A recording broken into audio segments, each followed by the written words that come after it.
সাপুরি এই দেখেন আমাদের সাপুরি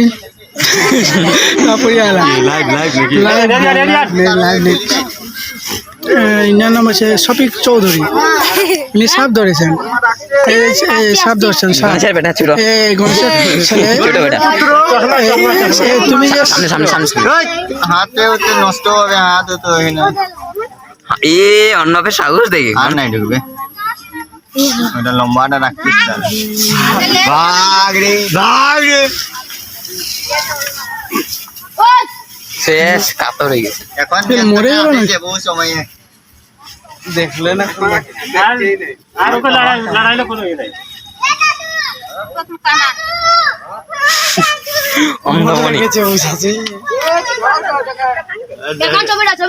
আর দেখতে রে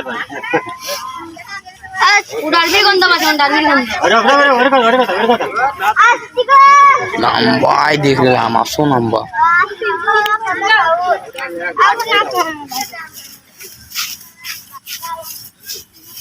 এরকম নেঞ্জুর ধরেই আমরা মারা দিতাম।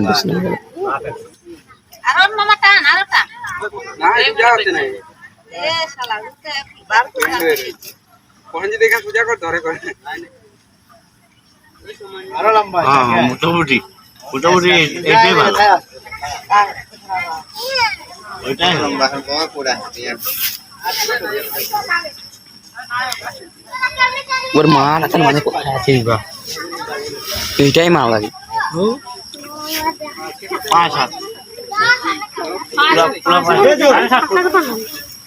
আমি আইডিয়া বলি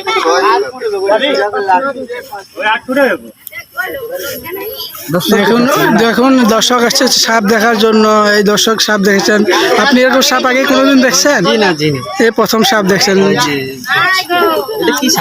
এই সাপের নাম হচ্ছে অজগর। আপনি দেখেন না? আচ্ছা, এরা দেখেন না আর কি সাপ? এই প্রথম সাপ দেখার জন্য আসছে।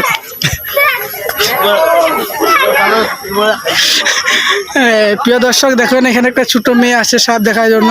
আপনি সাপ দেখেন না? না, এরা সাপ দেখেন না।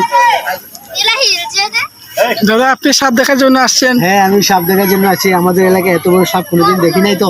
আচ্ছা, দৌড় দিয়ে আসছি বাসার থেকে সাপ দেখার জন্য। এই সাপের নাম জানেন আপনি? এই সাপটা অনেকেই বলে অজগর সাপ, কেউ বলে কি সাপ, বৌরা সাপ। এই সাপে কামড় দে? এই সাপে কামড় দিয়ে তো মানে যে বিষটা দেখাইলো দাদা আমার। কাটা একটা। এই সাপ কি খাওয়া যায় নাকি? না, এগুলো তো চাকমারা খায়। আপনাদের লোক খায় না, মানে বাগানের লোক খায় না এগুলো? বাগানের লোক খায় না। আমরা দাদার সাথে কাছ থেকে অনেক কিছু জানলাম। যাই আমি এলাকার যুবকের কাছে কিছু জানার জন্য। এই ছেলে এদিকে আসেন, এদিকে আসেন না দাদা, এদিকে আসেন না। ছেলেরা শরম করছে। দাদা এদিকে ভালো চান, এদিকে দেখেন। ও ছেলে কানে শুনেন বাস্তবে ভিডিও করতে।